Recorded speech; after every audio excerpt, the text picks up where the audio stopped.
Hello friends, कैसे हो आप सब लोग।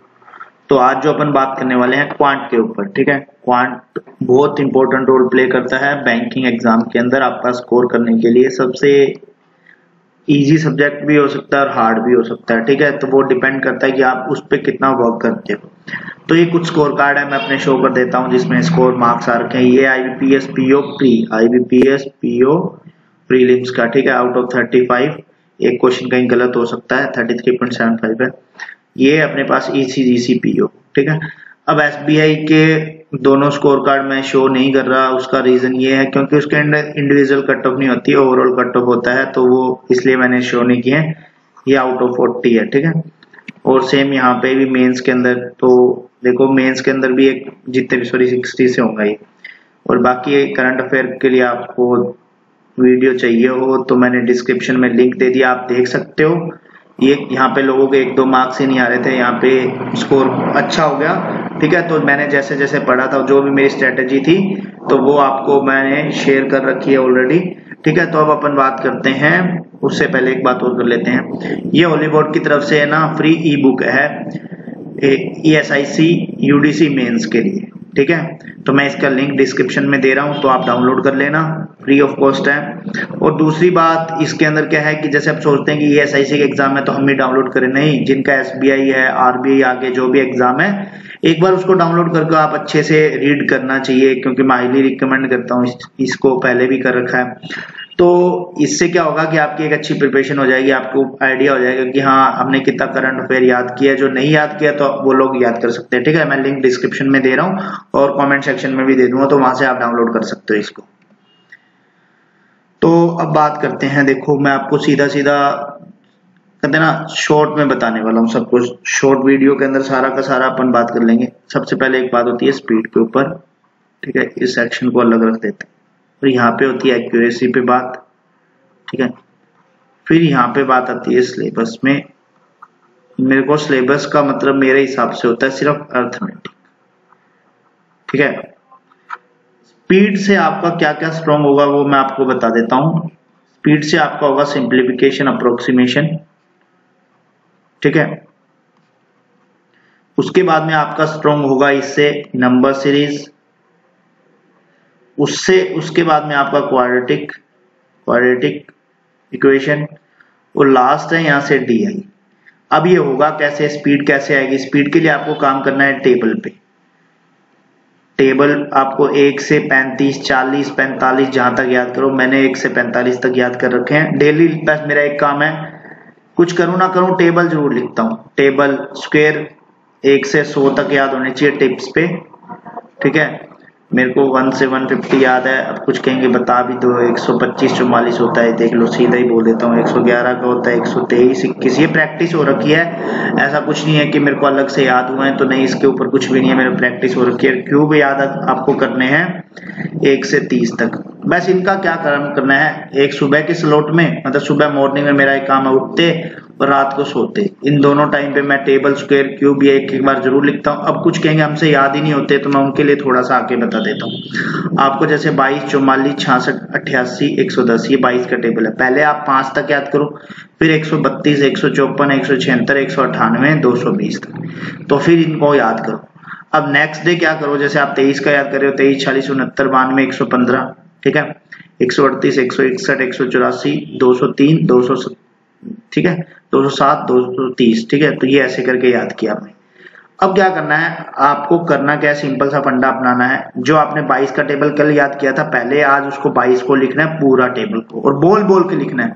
जैसे अपन स्कूल में बोलते थे ना, एकदम जोर जोर से अपन से बुलवाए जाते थे, वैसे ही बोल बोल के आपको याद करने हैं टेबल, ठीक है। तो जितने याद करोगे उतना आपका फायदा करेगा। मैं बता देता हूँ, सिंप्लीफिकेशन में सीधा सीधा मल्टीप्लाई होगा, तो आपको टेबल होंगे, तो जैसे 24 × 13।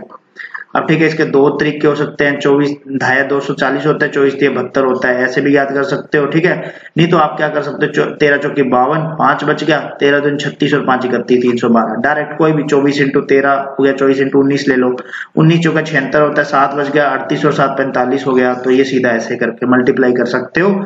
ये सारा का सारा बेस है आपका मल्टीप्लाई के ऊपर। तो मल्टीप्लाई आपको कहां से याद होंगे, टेबल याद करने से, तो आपका सिंप्लीफिकेशन होगा। अब कहते हैं कि नंबर सीरीज में क्या काम आता है। नंबर सीरीज में देखो स्क्वायर बेस्ड होती है, ठीक है। Number series. एक होती है क्यूब बेस्ड, मतलब क्यूब प्लस वन होता है, क्यूब माइनस वन होता है, स्क्वायर में भी प्लस वन होता है माइनस वन ऐसा करके होता है। एक होता है multiply, one into plus one, two into two plus one, ठीक है। डिफरेंस होता है, डिफरेंस में भी आपको पता लगेगा डिफरेंस निकालने के लिए। तो इसके लिए आपको माइंड कैलकुलेशन पे वर्क करना है। सीधा सीधा फंडा बता देता हूँ इसका, जितनी माइंड कैलकुलेशन करोगे उसके लिए एग्जांपल बताता हूँ। 192 में 92 लिख लिया, ठीक है। आपको जोड़ना है, डायरेक्ट कुछ नहीं करना। ये 28 हो गया। ऐसे करके आपको रैंडम कोई भी नंबर 248 लिख लो, उसके बाद में 52 लिख लिया जैसे। तो ये सीधा यहाँ से जोड़ा करो, इनको इसको छोड़ दो। ये 240, 290 और 10 300। तो ऐसे जोड़ने की कोशिश किया करो। जितने आप यूज करोगे, जैसे 52 इंटू 142 लिख लिया, ठीक है। तो ये 50 और 140, 190 और 4 194 ऐसे लिखने की कोशिश किया करो। जोड़ो मत, जितना जोड़ने की कोशिश करोगे उतना फंसोगे। स्कूल वाला काम यहाँ मत यूज करो। जितना कैलकुलेशन फास्ट करनी है वो टेबल आपका करवाएगा। टेबल आने के बाद में डीआई है, डीआई में सारा मल्टीप्लाई होता है। डीआई में addition and multiply, subtraction, divide, ये 4 ही डीआई होता है। तो इसको मैं सिलेबस में इसलिए काउंट नहीं करता। यदि आप विदाउट इसके भी कुछ किए भी जाओगे ना, ये 4 चीजें, तो आपके मैथ्स में 20 से 25 नंबर आ जाएंगे। बस बात नहीं है कि मेंस में फिर 0 आ जाएंगे। तो मेंस के लिए वो चीज करते हैं, ठीक है। तो मैंने ये बता दिया रैंडम आपको। एक्यूरेसी के लिए मैंने आपको एक नॉर्मल सा भी बताया था। आपको क्या करना है, माइंड कैलकुलेशन करनी है। और आपको माइंड कैलकुलेशन पे अपना इतना विश्वास रखना है। अब जैसे एग्जांपल होता है, मैं बताता हूँ 124 इंटू 42 है। अब 42 का टेबल आता है तो आपने चलो ऐड कर लेते हैं इसको, ठीक है। अब आपको क्या है, वहां एग्जाम में आप इसको 124 के नीचे 42 लिख रहे हो, तो आपका कॉन्फिडेंस ही नहीं है उस चीज को लेके। आप नॉर्मल जोड़ो ना, 120, 40, 160, 4 64, 164, 225, 69 लिख लिया, ठीक है।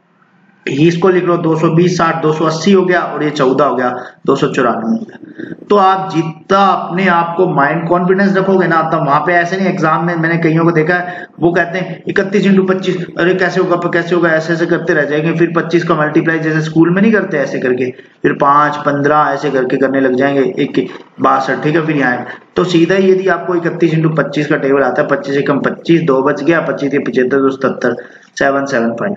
तो आप कैसे भी करके इन सब चीजों को थोड़ा सा करना है। आपको अपने आप के अंदर इंप्रूवमेंट लाना है। एक्यूरेसी तभी इंप्रूवमेंट होगी। और एक्यूरेसी के लिए मैं सीधा सीधा बताता हूँ, आपको मॉक लगाने हैं। जितने आप मॉक लगाओगे, मैथ का ऐसा है, जब तक पेन चलेगा मैथ तुम्हारा अच्छा होता रहेगा। मतलब आपकी पेन का मतलब प्रैक्टिस करनी है। जितनी आप मैथ के लिए देखो, मैथ का ऐसा है, ये डेली प्रैक्टिस मांगता है, ठीक है। डेली तो जैसे सभी की प्रैक्टिस करनी पड़ेगी, पजल की भी करनी पड़ेगी, ठीक है। अपन को इंग्लिश के अंदर भी वर्क करना पड़ेगा, जीके के अंदर भी डेली ही पढ़ना तो पड़ेगा। बट हाँ, मैथ के अंदर आप स्किप नहीं कर सकते।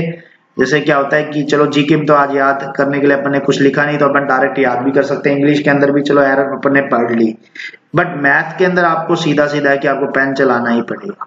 जितना आपने पेन चलाया है उतना आपको उसका फायदा मिलेगा। अब मैं आपको सिलेबस पे बात करता हूँ, जो अर्थमेटिक है उस पे। अर्थमेटिक को मैं आपको सीधा सीधा एक फंडा बताता हूँ सोल्व करने का। आपको के सोर्स वगैरह बताओ। सोर्स देखो, जहां से आपको यूट्यूब पे ऐसे लिखना होता है टॉपिक का नाम, रैंडम बताता हूँ। कोई भी टीचर का नाम लिखा, इस टीचर से आपने बोट एंड स्ट्रीम सीखा, ठीक है। इससे आपने SI CI सीखा। जिसका भी अच्छा लगे रैंडम वीडियोस निकाला करो, जिसका अच्छे से समझ में आ जाए, बस वो उस टाइम के लिए आपका बेस्ट टीचर है। उस टाइम के लिए जरूरी नहीं है जो बोट एंड स्ट्रीम अच्छा करवा रहा है उसका SI CI अच्छा होगा, वो कहीं और से देख लिया करो। तो ऐसे करके आप सिलेबस कर सकते हो। अब आपकी मेन चीज आती है कि अर्थमेटिक के कौन कौन से टॉपिक है जिसको हमेशा करने चाहिए। देखो, परसेंटेज, इसमें आपको फ्रैक्शन याद होने चाहिए, सीधा सीधा फंडा है, ठीक है। परसेंटेज के बाद में पार्टनरशिप। पार्टनरशिप के बाद में एक टॉपिक और बता देता हूं, एक टॉपिक है, 2-3 और, बोट एंड स्ट्रीम, ठीक है, एजेस। और आपको 4 फॉर्मूला याद रखने हैं, सर्किल, स्क्वायर, रेक्टेंगुलर, ठीक है। ये 3 ही हो गए हैं, तो इन 3 का याद रख लेना। तो ये आपको प्रीलिम्स में ये काम आएंगे, ये तीनों फॉर्मूला, एक क्वेश्चन, ठीक है। तो ये 5 टॉपिक बताए मैंने। 25 नंबर तो वो हो गए, प्लस 5 ही हो गए, तो 30 नंबर आप इजीली ला सकते हो। अब मैं आपको नंबर बढ़ाने का तरीका बताता हूं। इनको जितनी बार मॉक में अप्लाई करोगे, लाइक मैंने जैसे SI CI DST वाला, इस पे मैंने DI बना रखा, आपको समझ में आ जाएगा। यदि नहीं समझ में आया हुआ, DST मतलब डिस्टेंस टाइम स्पीड डिस्टेंस, जिसमें ट्रेन वाले क्वेश्चन आते हैं, ठीक है। और अब लास्ट चीज है, एक और बता देता हूं कि वो क्वेश्चन ऐसा ही है, डीएसटी ट्रेन वाला हो गया, time and work. Time and work करोगे तो पाइप एंड कस्टन इजी हो जाएगा, ठीक है, तो वो आप आराम से कर सकते हो। तो इन चार, जो ये 4-5 टॉपिक है, इनकी एक प्रायोरिटी रखो, इनको आप पहले करना, आपको बहुत हेल्प मिलेगी। मैं पहले ही बता रहा हूँ, ये क्वेश्चन हमेशा आपको प्रीलिम्स के अंदर मार्क्स दिलाएंगे, ये आपको धोखा दिलवा सकते, तो इन पे आप ना जाना, ये आपको धोखा दिलवा सकते हैं, ये आपके जो है। बाकी 1-2 टॉपिक बच गए होंगे, अभी मेरे को याद नहीं आ रहे हैं, ठीक है, तो आप वो सब भी कर सकते हो। बट ये चीज आपको प्रीलिम्स में 30+ जो कहते हैं ना, 30+ मार्क्स कैसे लाने हैं, वो मार्क्स आपको अर्थमेटिक सोल्व करना पड़ेगा। मैं आपको एक चीज और बता देता हूँ, आपको ये लास्ट चीज जो मैं अप्लाई करता हूँ वो आपको करना है। मॉक होते हैं हमेशा प्रैक्टिस के लिए, ठीक है, प्रैक्टिस के साथ में कॉन्फिडेंस लाने के लिए, ठीक है। तो आपको करना क्या होता है, रैंडमली करना है। आज जैसे आपने मॉक दिया, आप हमेशा स्कोर के पीछे भागते हो कि हमें स्कोर करना है, स्कोर करना है, शो ऑफ करना है, 28 मैथ में लाए हैं, कल 30 लाए हैं, 32 लाए हैं, ये बस शो ऑफ करते हो। तो उस शो ऑफ को आपको रोकने के लिए आपको क्या करना है, मॉक के अंदर सीधा सीधा फंडा है, एक दिन आपको अर्थमेटिक से स्टार्ट करना है पेपर, एक दिन आप जैसे अपनी इच्छा से करते हो कि हाँ जैसे अपन मॉक में करते हैं। और एग्जाम में तो आपकी इच्छा से करना है, आपको अर्थमेटिक पहले नहीं करना है, मैं पहले अर्थमेटिक सजेस्ट नहीं करूंगा। आपको क्या करना है, अर्थमेटिक, देखो 2 चीजें होती है, प्रेशर बता देता हूँ, प्रेशर कैसा आ जाता है।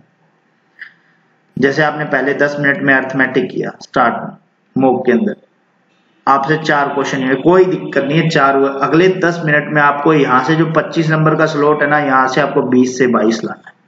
बस आपको इस चीज का ध्यान रखना है, 20 से 22 नंबर यहाँ से उठा के लाने ही लाने हैं। अब मैं आपको एक और रैंडम चीज और बता देता हूँ, ठीक है, जिसके अंदर जैसे मैं अपना एक्सपीरियंस शेयर कर देता हूँ कि मेरे साथ हुआ क्या था। एसबीआई पीओ के अंदर मेरे साथ में हुआ था कि मेरे से दोनों डीआई नहीं बन रही थी, कैलकुलेटर दी थी 105 × 117 ऐसे करके मल्टीप्लाई करना था। तो मैंने नॉर्मल सा क्या किया, एसबीआई पीओ के अंदर पहले 4 मिनट में 10 क्वेश्चन हो गए थे क्वाड्रेटिक के, और नंबर सीरीज आई थी मेरे वाले में, ठीक है, पहले 4 मिनट में। फिर 2 से 3 मिनट डीआई में वेस्ट हुआ, दोनों डीआई नहीं हुआ। फिर 10 के 10 मैंने अर्थमेटिक को ही उठाया और 10 के 10 अर्थमेटिक किए, मैंने 6-6.5 मिनट के समथिंग किए थे। यहाँ पे मेरे लगभग 13-14 मिनट हो चुके थे। फिर उसके बाद में मैंने डीआई आया, तो मुझसे डीआई के 2 क्वेश्चन हुए थे, कैलकुलेटिव डीआई थे, तो मेरे टोटल अटेम्प्ट हुआ था 22, ठीक है। इतना टफ, मतलब वो कहते हैं ना, उस प्रेशर के अंदर मैंने सबसे मेन चीज जो मैंने की थी वो यही था कि अर्थमेटिक ही मेरे को बचा पाया था। अर्थमेटिक जितना करोगे उतना फायदा होगा। मॉक के अंदर जितने क्वेश्चन होते हैं वो सारे के सारे क्वेश्चन बहुत अच्छे लेवल के होते हैं, इससे अच्छा लेवल आपको कहीं नहीं मिलेगा। मैं हमेशा ये सजेस्ट करूंगा कि मॉक ही दिया करो, जितने मॉक दोगे उतने क्वेश्चन। देखो अब मैं नॉर्मल से बताता हूँ, नोट्स बनाने होते हैं तो कैसे बनाया करो। जैसे आपने 10 से 20 मॉक देख लिए, तो उसके सारे क्वेश्चन, जैसे आपने अर्थमेटिक जैसे आज किया आपने पार्टनरशिप, तो पार्टनरशिप के सारे 20 के 20 क्वेश्चन आपने एक अपनी रफ, मतलब कोई भी नोटबुक है उसके अंदर लिख लिए, मतलब स्लाइड ऐसे पेज डिवाइड कर दो कि जैसे एक नोटबुक है उसके अंदर 50 पेज ये स्टार्ट के पार्टनरशिप के दे दो, 50 पेज सीआई एसआई सीए का दे दो, 50 पेज ऐसे करके 50-50 पेज दे दो, और उनमें ये नोट्स बना लो, ताकि आपको रिवाइज करना हो तो आप इजीली रिवाइज कर सकते हो। अब एक चीज और बताते हैं, उसके बाद अपन वीडियो एंड कर देंगे, ठीक है। लास्ट बताता हूं कि आपको करना क्या चाहिए एक्चुअल में। जब भी आपको अर्थमेटिक आपसे सोल्व नहीं होता तो आपको क्या है, पहले आपको अर्थमेटिक सोल्व करने से पहले उसके जितने भी फॉर्मूलाज है ना उसको याद कर लो। जितने याद करोगे फॉर्मूलाज, वहां पे आपको कहीं ना कहीं पे हिंट होगा। हिंट मैं हमेशा से बताता हूँ, डीआई की सीरीज में ही बताता हूँ। हिंट का मतलब जैसे आपने बोट एंड स्ट्रीम किया, बोट एंड स्ट्रीम मैंने करवा रखा है, आप वो भी देख सकते हो, अर्थमेटिक टॉपिक में मिल जाएगा प्लेलिस्ट में अर्थमेटिक के अंदर, ठीक है। अब इसके अंदर DS upstream plus downstream by 2 boat होता है, ठीक है, ठीक है। तो यही, और ये करंट का होता है डाउनस्ट्रीम माइनस अपस्ट्रीम बाय 2, तो ये वाले फॉर्मूला होते हैं। और ये होता है कि डाउनस्ट्रीम होता है बोट प्लस करंट, अपस्ट्रीम होता है बोट माइनस करंट। तो ये 4 फॉर्मूला है और एक इसके अंदर डीएसटी फॉर्मूला लगता है। तो 5 फॉर्मूला में ही पूरा का पूरा बोट एंड स्ट्रीम हो जाता है। तो आपको ये पांचों यदि याद है तो आप इजीली कर सकते हो, अदरवाइज नहीं। SI CI के अंदर क्या है, SI तो सिर्फ PRT/100 पे ही है डिपेंड, बाकी तो किसी पे है ही नहीं। और CI है, CI के लिए एक फॉर्मूला P/R इंटू, एक तो ये है 100 वाला, ठीक है। R इसके अंदर क्या होता है, R+R इंटू R/100, उसके लिए आप प्रैक्टिस कर सकते हो। जैसे 7% निकालना है तो 7% क्या होता है, 7 + 7 + 4.9, 0.9 हो गया, 49 हो गया, तो ये हो गया 14.49, ठीक है। तो ये 2 साल का होता है CI, तो इस पे वर्क कर सकते हो। इसमें 2 साल का डिफरेंस होता है, डिफरेंस अपॉन में R² इंटू 10,000, ठीक है। एक difference upon R² into 10,000 into 100 upon में 100 + R, ठीक है। तो ये फॉर्मूला होता है, ये 3 साल के, 3 इयर्स के लिए डिफरेंस के लिए होता है। तो आपको क्या है, फॉर्मूला याद रखने, मेन चीज है फॉर्मूला, और देन बाद में इंप्लीमेंट करना आना चाहिए, उसके लिए आपको प्रैक्टिस करनी है। अब प्रैक्टिस के लिए मैं आपको एक चीज बता देता हूँ, आप लास्ट में जाते अमर सर को फॉलो कर सकते हो, ठीक है। उनके अच्छे वीडियोस हैं आपके कॉन्सेप्ट समझने के लिए, ठीक है। तो आप उनको फॉलो कर सकते हो यदि आप कोई समझना चाहते हैं कोई टॉपिक, ठीक है। तो मिलते हैं नेक्स्ट वीडियो में। यदि आपको कोई और क्वेरी है, आपको दिक्कत आती है, तो आप मुझसे पूछ सकते हो कमेंट सेक्शन में भी। इंस्टाग्राम का भी लिंक दे दूंगा मैं डिस्क्रिप्शन में, इंस्टाग्राम का लिंक दे दूंगा, टेलीग्राम का लिंक दे दूंगा। यहाँ पे आपको कोई भी डाउट हो तो आप मेरे से पर्सनली पूछ सकते हो, ठीक है। तब तक के लिए मिलते हैं नेक्स्ट वीडियो में। स्वस्थ रहो, मस्त रहो, जय माता दी।